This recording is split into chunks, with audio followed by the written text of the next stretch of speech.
All right. Hi, Kirsten Wild. Did I say that right? Yes, absolutely. Welcome to the show. Thank you for being here.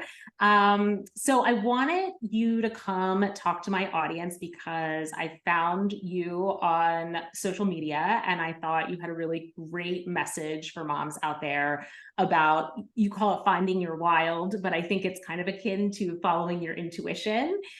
So I'd love for you to just give us a little bit of your background story about how you came to do what you do and why you feel it's so important, and then we'll dive into the meat of the topic.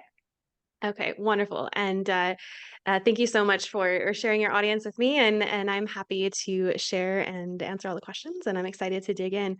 So, yeah, as you mentioned, I'm Kirsten Wild. I am originally from Michigan, so from the Midwest, and I have a background and career in marketing and communications in the nonprofit sector. And I pretty much have always been a yogi. I started practicing when I was about 15 years old.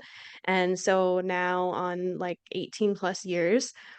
Um, and then as I got older, got into my career phase, I ended up in a relationship with my ex-husband who I learned later on after I had got married was an alcoholic and a drug addict. And we were not married for too long before he kind of took a downward spiral and decided recovery was not for him anymore. That created a lot of turmoil, a lot of trauma in my life. But luckily, leading up to that, I had decided to sign up for my yoga teacher training. And that program was really emphasized on self love. And that was really the first decision that I had made in so many years of caring for him and taking care of his needs and making sure he was mentally healthy, that it was really the first time I had chose to do something for me. And so that was a very radical change for me. And this really supported me as I made the toughest decision of my life, which was to leave my partner for my own safety and really be able to choose myself. And I really don't think I would have been able to do that without my yoga training and without learning my intuition. And so that's when I talk about reclaiming my wild, that's really the point. Um, where it's really important to me, digging back into your true authentic self and being able to make these steps and these changes for you and realizing that your whole life cannot be to serve other people. And so when I did get divorced, I was given the option to change my name back to my maiden name, but instead I chose to uh, choose my own name, which is wild. So it's always a reminder to listen to my intuition, listen to my gut. That had I made those decisions in the beginning, I would have never had to go through this. But ultimately, I did make that decision. And so it's just a reminder to always choose that. And so, really, my journey since then, in the last few years, after I parted, about a year after that, I had decided it's no more, I don't know what anything is anymore, right? I need to redefine and refigure out what even brings me joy because I don't even know anymore because my whole life has been for someone else. And so I decided to leave my career. I decided to sell my house. I decided to sell all my belongings. And I packed up in my RAV4 and I took off across the country on my own. And so for about a year and a half, I traveled full time and I just said yes to opportunities that I thought I might enjoy. So during that time, I am now a rock climber, which is something I wanted to try for my entire life and never had access to. I did a lot of hiking, exploring, just visiting all the places, camping out of my car. And a lot of people told me, that's crazy, that's not safe, you can't do that. But really, I had by that point spent so much time on my own self discovery, my own self love that it really didn't matter. What those people said because I knew that was what I needed and what was right for me. And so, yeah, I eventually then landed where I am now, which is in southern Utah, one of the places I just fell in love with on my journey. And during that time of just separating myself from all those expectations, I was able to dig deep into what I really wanted. And what I really wanted was to be able to share this power of what's possible when you reclaim your wild and tap into your intuition. And it's just my passion to share that with other women who may be, wondering what's out there. That's amazing. And I want to go back to one of the things you said because it really struck a chord with me. And I think it will with my audience, because as we discussed before we started recording, that I think it's primarily moms listening to this podcast. And I remember at one point saying, I don't even know what I like anymore. I don't even know what brings me joy anymore. I don't even know what I want anymore. If there's a moment when I don't have my children around and I have actually feel like somewhat caught up on all of my responsibilities at home, I can't even tell you how I want to spend my time. Like Yeah. it's a complete loss of self, because you wind Hmm. up putting so much time and energy into caring for your children, which of course you love them to death and that's what Of you course. want to do. But remembering yourself is important too. So it's you can't give them your best self if you can't even find yourself. Yeah. So I think that will resonate a lot with my audience. And I just think that it's great that you're helping other moms out there find themselves again. Because I'll talk a little bit about your coaching program as well. So you've come back to Utah and settled there and started this coaching program. Yeah. So what I realized was that, I had become a yoga teacher, and so many people go into these yoga studios, and they're there, and people connect with it, and they say, "Oh, this is amazing. I found this piece for this moment," and then they go back to their regular life, and they don't really know how to find that themselves. And so what I'm really passionate about is helping women find that for themselves. So through my coaching program, through my fully integrated, self-love program, not only do we work on connecting in with the intuition and journaling and all of those things, and finding resources to connect and find that breath.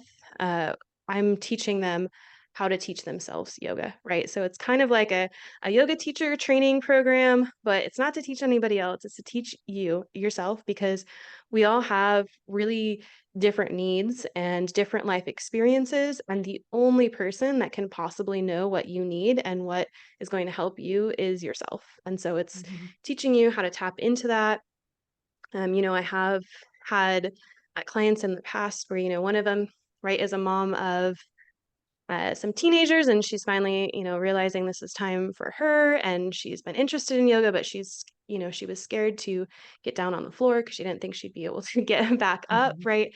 And she went through this program, and she designed yoga for her. So she just amazed me, because the classes that she wrote for herself were how to do 5-minute yoga in the shower while she was getting ready in the morning. And she was telling me about these practices that she learned how to incorporate into brushing her teeth. And she's like, the first few times my husband looked at me like I was crazy. Like, what are you doing while you're brushing your teeth? But now it's a normal part of it. And it just helps her in her own way. And so knowing that you're not going to be, when you go to a yoga studio and you take a class, and I think that's beautiful and wonderful for its own thing, the teacher's never going to be able to give you exactly what you need, because it's a class full of people. And so being able to listen into that and tap into that, I think, is really vital and really important. I totally agree. And there's so much there. There's so much there. So it's basically learning to trust yourself Yeah. and not care what it looks like or what other people think. And you and I were discussing again before we started this call that when I first went to yoga, it was very asana based. It was very, the physical postures. And I've always been a student. I love to learn, and I always loved school, and I always took, my teachers, what they had to say, very seriously, and I thought that they were the expert, right? So I gave them that title, the expert. And so the same thing kind of applied when I walked into a yoga studio. There was a yoga teacher, and that person was the expert. And so Mhm. I should be listening to them and what they say to do, and how to, how to be in the posture and what it feels like in your body, and so on and so forth. But in a yoga class, the teacher is not the expert, right? The teacher is the Mhm. guide. And Exactly. so over time, I learned how to listen to my own body, and that's like listening to your intuition, and modifying when I needed to, and resting when I needed to, and skipping an entire pose when I needed to, Mhm. Mhm. and just or doing a different pose than what the teacher called. But it was really hard to learn how to do that, because I'm sitting there thinking, well, what is the teacher going to think? What are the students around me going to think? Mhm. Maybe I should just push myself. I should probably just push myself. I mean, that's why I'm here, to get exercise, right? Like, Yeah. this is a harder pose. I should definitely push myself.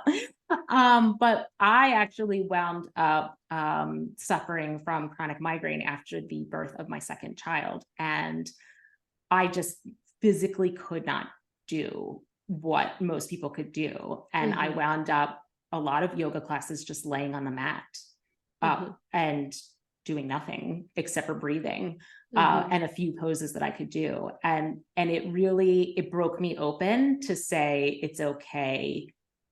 Nothing happened, right? The big scary thing didn't happen. The teacher didn't call me out. The students didn't call me out. In fact, no one even noticed me. And if they did, they didn't say a word about it. And it was that little window where I got the opportunity to say, I give myself permission to trust my intuition, and that someone outside of me is not the expert. I am the expert. And I think that's a really big lesson for women to learn.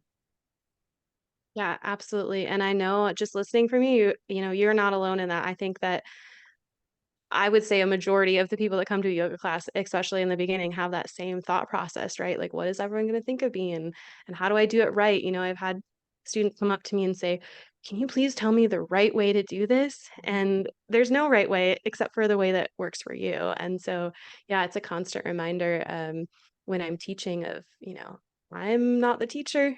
Your body's the teacher. I'm just a guide. If what I'm offering doesn't serve you, do not do it. Do whatever, theoretically, this is how anatomy works, but everybody's different. And even if it's anatomically correct, quote unquote, correct for you, it might not feel right. And yeah, so every opportunity I can, I just like to teach and offer that and help women realize that, yeah, they have to listen in. That's the only way. And so then how do you help them translate that to their lives off the mat? So they can learn to do that on the mat, on that very sacred space. Then how do they take it into their everyday lives? Yes. So I think, like we were talking about before we hit record, right, that the intuition and listening to intuition can be this very hard to approach topic, or maybe scary for some women that say, I don't even know what that is anymore. I don't know if it's even speaking anymore.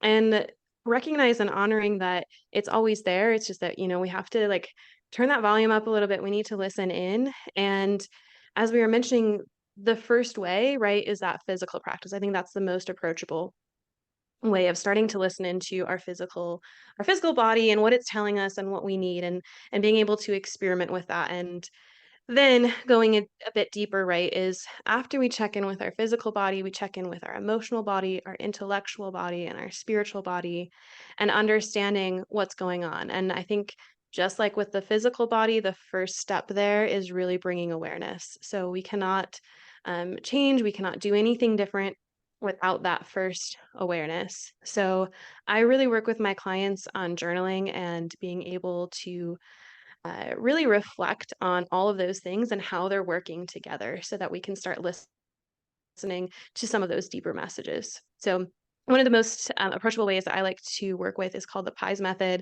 If you've heard of it before, it's an acronym. It starts with P. P is our physical body, I is our intellectual body, E is our emotional body, and S is our spiritual body. So I do this myself in my journal after I'm done journaling. Whatever, every day I write down PIES and I write how I'm feeling in my physical body. And again, this is just bringing awareness. So no judgment, no story with it, just what are you feeling in your physical body? And that's, what we're working with on the mat, right, with our physical asana practice.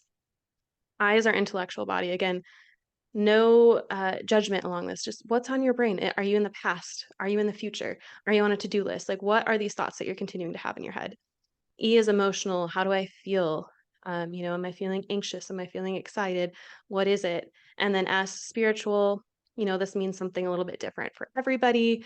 It could be religion. It could be how you're feeling with your intuition. And the most simplified version I like to think of it is just your breath. How are you connected with your breath today? How is the breath? And then being able to reflect and see how those things are affecting each other alongside your journal. And then you get to this really fun spot where you get to experiment and play. And you're like, let me try something new this week and see how it affects each of these things. And you have that recording and you can look back on it and say, okay, that did serve me or that didn't serve me. And then either letting it go or trying to continue it and see if that helps things moving forward. That's great. I love that. I've never heard that particular exercise, and I think it's great. And I think it's doable for even busy moms. Yeah. because you can take 10 or 15 minutes to do that journal entry. And I think it can be really powerful, a really powerful use of a few minutes of your day. Yeah, absolutely. And I mean, even if that intimidates women, right? Yeah, I don't have time to journal or whatever, my kids are always distracting me. I can't take that time. Um, Another good recommendation, of course, you're not going to have that documentation of it, but I like to also offer that the first, like right when you wake up in the morning, doing that just in your head, just taking quick stock of it. Because even though you're not writing it down, you're again bringing awareness. And so when Mhm. you start to regularly bring that awareness, you can start to influence and change it. Yes. And morning practices, I think, are really important. The way we start our day really sets the tone for the Yeah. rest of the day. So it's good to have a morning practice, even if it's something really brief like that when you first Yeah. open your eyes. Yeah. Absolutely.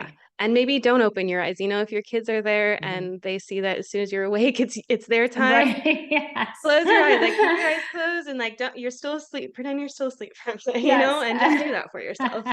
That's so true. That's so true. Moms have to come up with all kinds of tricks to sneak in Yeah. a little bit of self time there. So as you're working with women, do you find that there is resistance to following their intuition or to taking time for themselves? And if you find that resistance, how do you work with them to work through it? Yeah, I think the biggest resistance that I find is women feeling that they know it's important. They know they need to take the time. They know self-love. Everybody knows that that's important, right? We hear that. But working through the guilt of it, right? Because I have children to care for, I have parents to care for, whoever to care for, and it is selfish of me to take this time for me, or on the other hand, it is unproductive, right? And so these mindsets that we have that I really think are difficult to push past. And so the thing that I like to offer the most often is what we were talking about earlier, how you cannot pour from an empty cup, right? So if you are truly motivated by, giving your time, your attention to others, think about how more valuable that time will be for someone else if you're first aligned and have done what you need to for yourself. And think about how more, on the productive side of it, how more productive are you going to be if you go take a 5-minute walk and clear your head and it's not all jumbled up? You're going to be able to think clearly. And so thinking of it, we have this mindset of we must serve others, right? Um, Thinking of taking time for ourselves as it actually is serving others in the same way that it is serving us. So, I yeah, yeah. I totally agree with that. And I've seen it in my own life that I can be a better version of myself for my kids, for my husband, for I'm a nurse, for my patients, for everyone who enters my orbit. If I take that time for myself, and it can be really challenging, and that's not to downplay how difficult it can be, but Yeah. it's I have found definitely worth the effort. Yeah. And the other thing that I'm curious, because again, I've seen this in my own life, so I'm curious if you've seen it in your I want to say patients because I'm a nurse and that's the word I always use, your clients. Um, I had a real intuition block for many years, and Hmm. I really wasn't able to access my intuition, and I was just struggling to find it again, I guess. But yet there were times where it would come in, but I would Hmm. ignore it. That was the other thing. I Hmm. would either struggle to Yes. access it or it would come in, but for whatever reason I wouldn't trust it and I would ignore it, and then Yes. I would be immediately frustrated that I had ignored it because something bad would happen or something frustrating would happen or things wouldn't work out the way that I would wanted them to. And as soon as I started learning to really access the intuition and follow it, even if it didn't make 100% sense in the Hmm. moment, I Hmm. found that life became so much smoother. There were Hmm. so many more synchronicities and things just fell into place better. It actually like made my life much easier by following my intuition. So have you found that in your clients? Oh yeah, for sure. In my clients and in my own life, right? Some of these major decisions, and I think that something along. I'll get back to the question in a second, but I just was thinking of this side piece of, you mentioned not listening to it, and then things don't go your way, right? So taking that as a learning opportunity, but also giving yourself grace that it's okay that you made that decision because now you're going to learn from it. And that experience is actually helping to shape and guide you within whatever that next decision might be. But yeah, with being able to trust it, we come back to this word of trust. And I think that comes back to, do we trust ourselves? Do we trust our intuition? Comes from, do we trust ourselves? And that comes from that daily, regular opportunity for, are we showing up for ourselves? Because if we're not going to trust ourselves. So I like to use the analogy of, right, you meet a new person and you decide, okay, am I going to trust this person or not? And you say, hey, let's get together tomorrow at noon for lunch. And then tomorrow it's noon and they show up and they're there and they're present and you have a great time and you're like, oh, this might be something really cool. Let's try this again next Tuesday. And then they show up and they're there and you build this trust with them, right?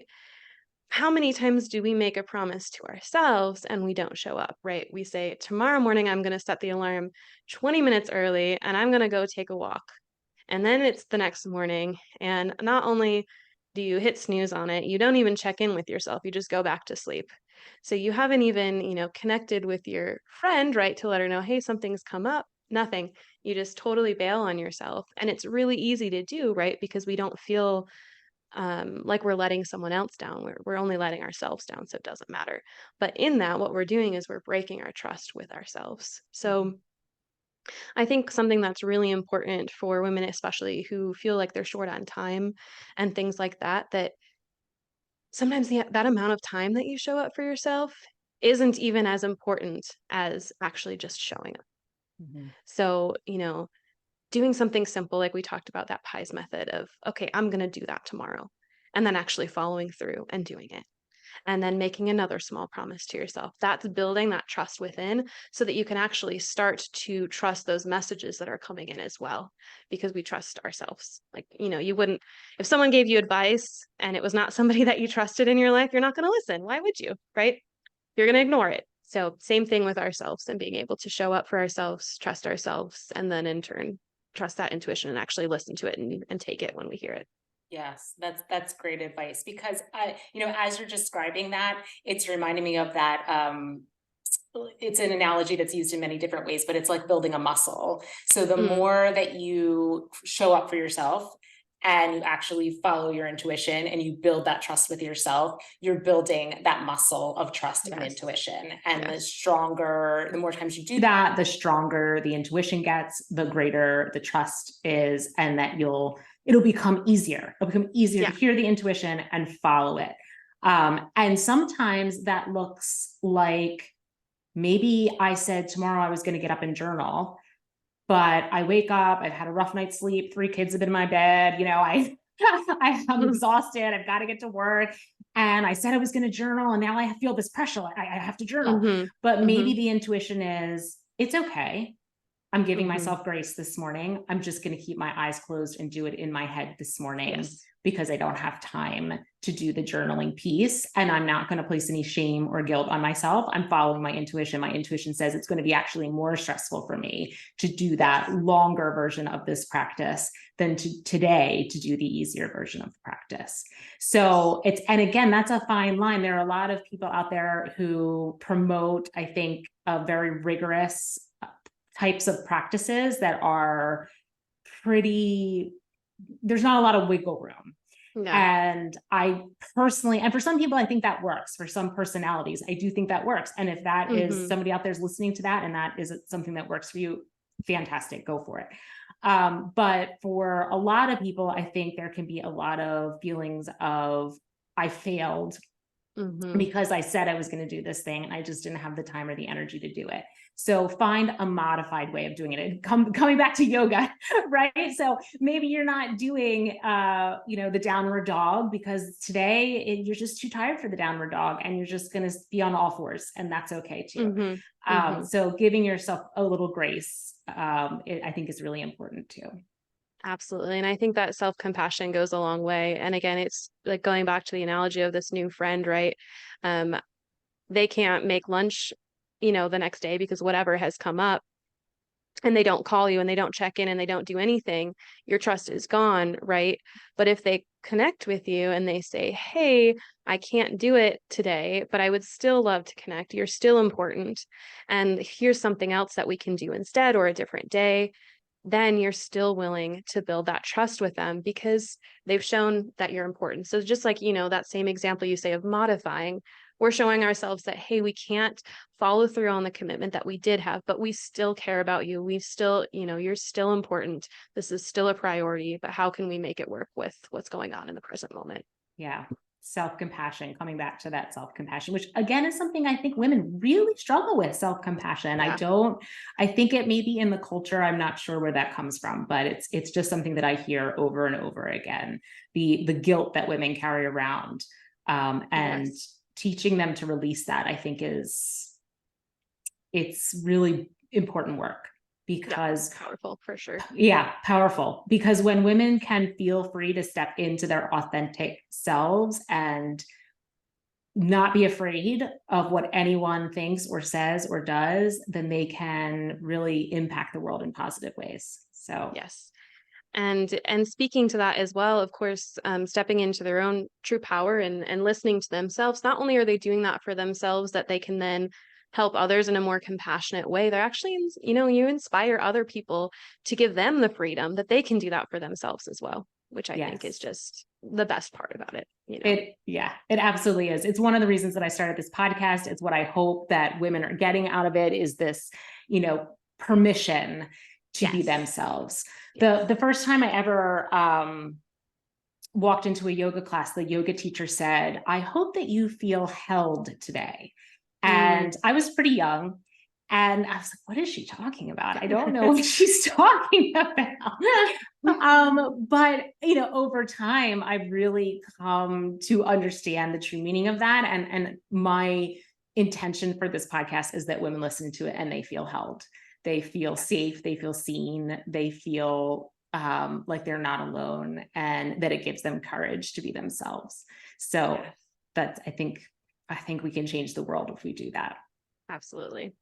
Yeah. So what do you do on a regular basis to follow your intuition? Do you have certain practices that you follow?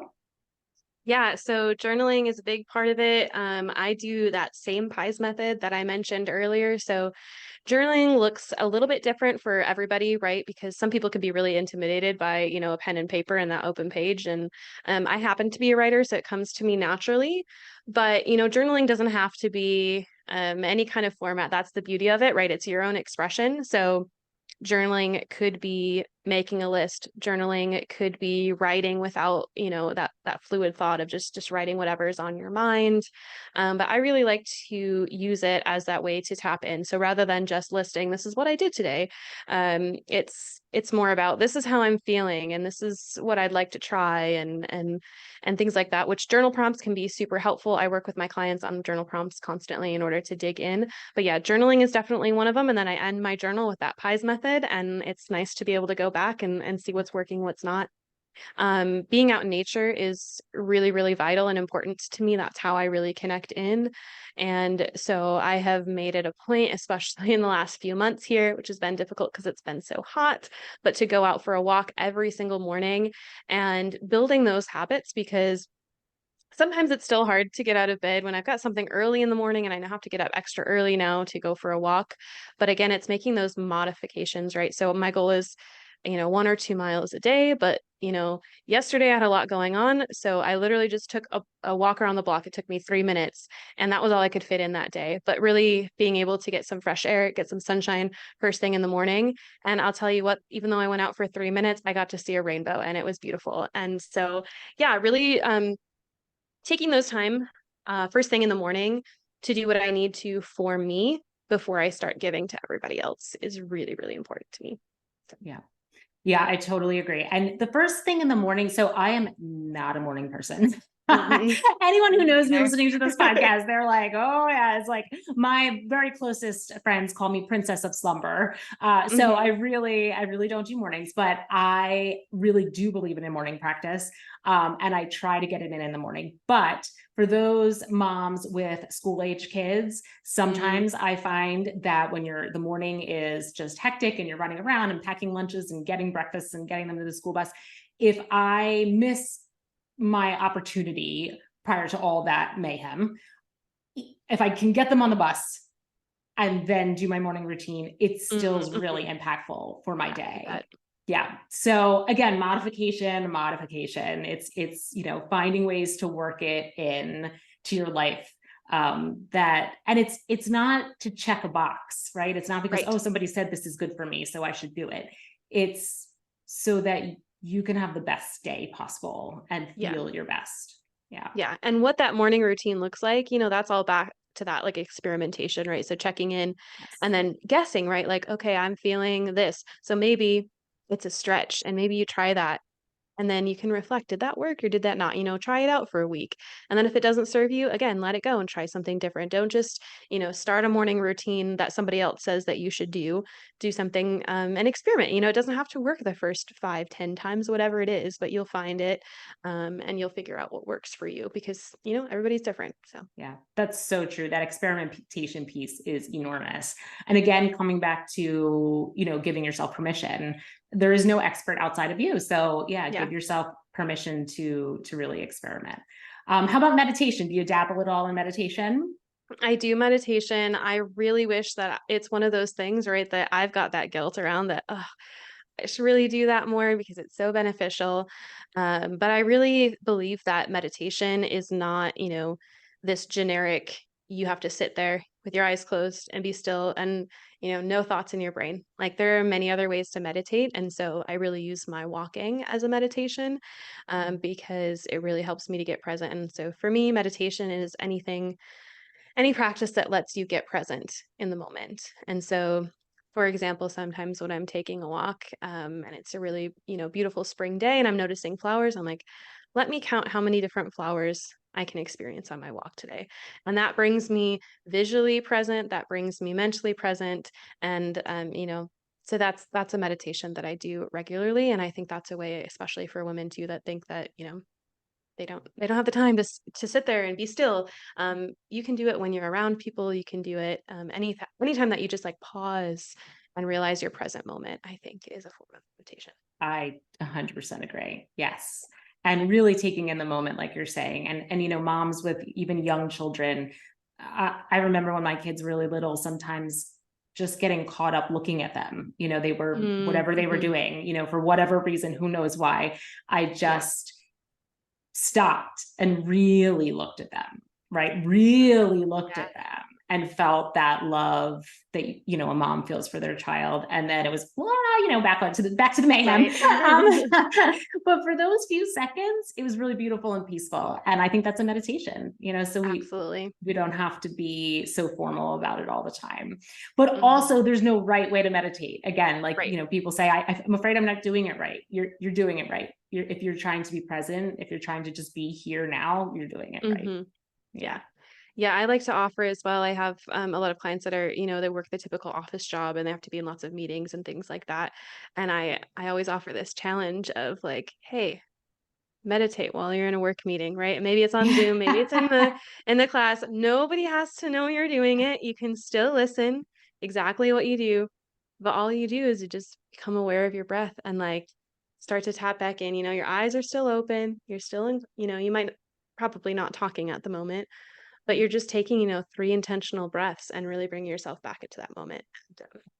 And, so people don't even have to know that you're doing it. That's so true. That's so true.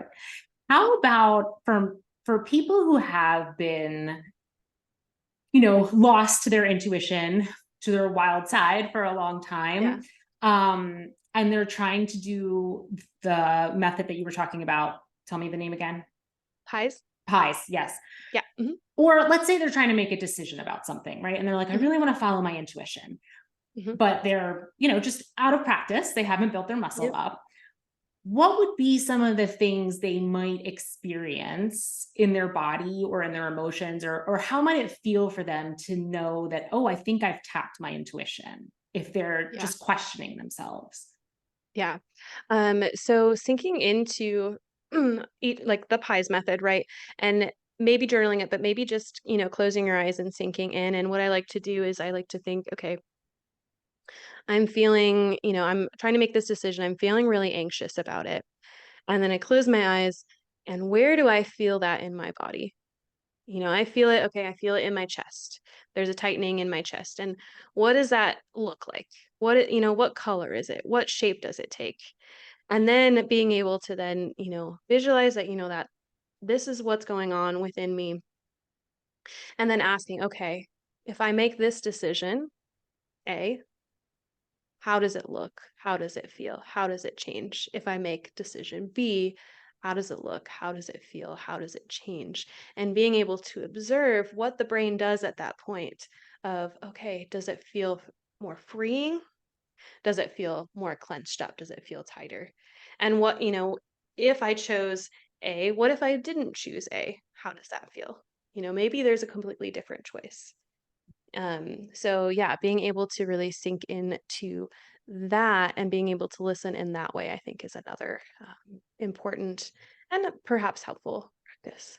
Okay. So basically, what you're saying is try to get still and quiet, think Hmm. about each of your options, and then see how you feel in your body and in your Hmm. emotional landscape. And Hmm. usually, the right decision will be where you feel better in your body and Yes. better in your Yes. emotions. Okay. Hmm. I think that's The other helpful. option too to work with journaling too that I like to use is asking the question and being, honest with yourself. If nobody else, if nobody else had it, if I didn't care what anybody else thought about my decision, if nobody's opinion mattered, which choice would I make? Mhm. And that's going to be your choice. Okay. And you still might have hesitations and you still might decide to choose something else because, you know, making a decision when other people are involved, especially, children that you might care for, that's a hard thing to do. And so Mhm. maybe you can't always make the decision that serves your heart, but becoming aware of it. Yeah. If nobody else judged me, if I didn't care what anybody else thought about my decision, what would it be? Okay. That's good. Is there, so you actually, the last piece of what you just said made me think of something else. So, sometimes we have desires that are just seemingly unpractical for our lives in the moment. So, maybe I love to travel.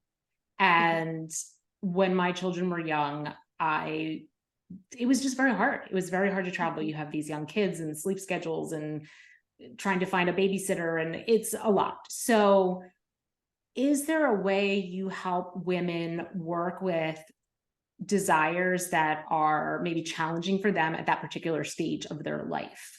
Does that make sense? Yes, absolutely. One of the things that I work through with clients in my larger signature program is, right, we talk about these dreams that we want to achieve. And so knowing that even if it's not the right timing at that moment, what steps can we take towards it? And so it's really building this vision creator in terms of what can I do now to set myself up for this ultimate goal or ultimate thing that I want to do. So, for example, my timeline was very much shortened, but when I made the decision that I was going to go off and travel full time, I was not in a position where I could do it right away, even though I really wanted to.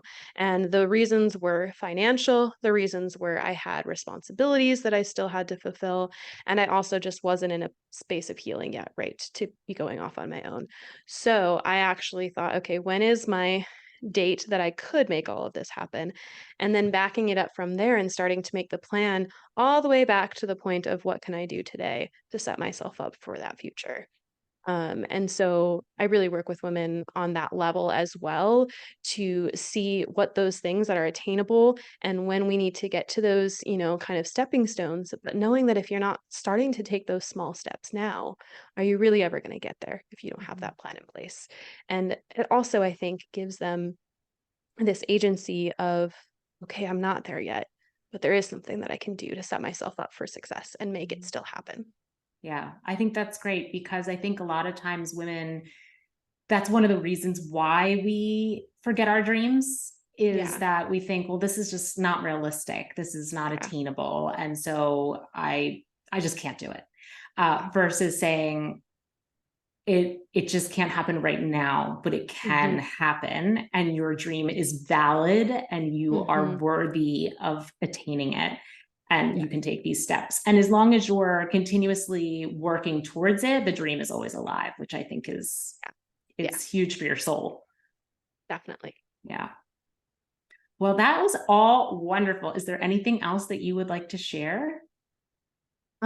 Yeah, just that, it really is possible to really just start with these small steps like we were just talking about, whether that's towards a dream or maybe that's just towards like, oh, I need to just like, find a way to chill out and be more present with my kids, right? All of that is attainable with these small steps. One thing that I would love to share is that I do have this, longer program for women that, find that they do have the time at this point in their lives to invest in it. But, knowing that time is an issue, knowing that finances are an issue, what I've created is this Wild Woman Collective membership, super affordable. And the whole idea is that it just takes 15 minutes a week. So being able to break that up into chunks or however you'd like, it's one journaling prompt. It's one rewilding activity, as I call it, some way to tap in to become present, and then a monthly yoga class as well. And that's, all super affordable. That is my target for that is to just show you that you can start to make these small steps, even if you feel like you don't have time, even if you feel like finances are an issue. And so if anybody is interested in joining that, I would love to have you part of it. Comes with, that support system of other women that are, going through that same thing. And the women that are in there right now are just, they blow me away. They're incredibly supportive, so loving, compassionate, open, vulnerable. It's really amazing to see.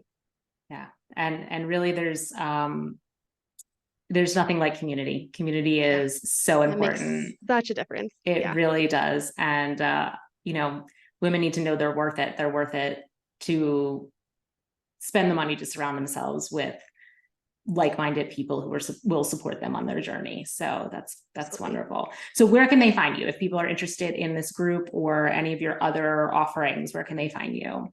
Yeah, absolutely. So that group, the best way is wildbraveyoga.com/wildwoman. It has all of the details there. You can enroll. But if you have any questions about it or you want to connect with me first to kind of see if it's a good fit for you, I'm most active on Instagram at wildwandering.life, or you can find me via email through my website, which is also wildwandering.life. Instead of a .com, it's .life. Yeah. Okay, great. And I will put all that in the show notes so nobody has to remember it because moms don't have Wonderful. memories. Yeah. All right. Well, thank you again so much for being here and sharing your wisdom with everyone. I really think people are going to get a lot out of this conversation. Yeah, thank you so much, Katie, for having me. It's been such a pleasure to share and connect on this. Yeah, absolutely. Bye-bye.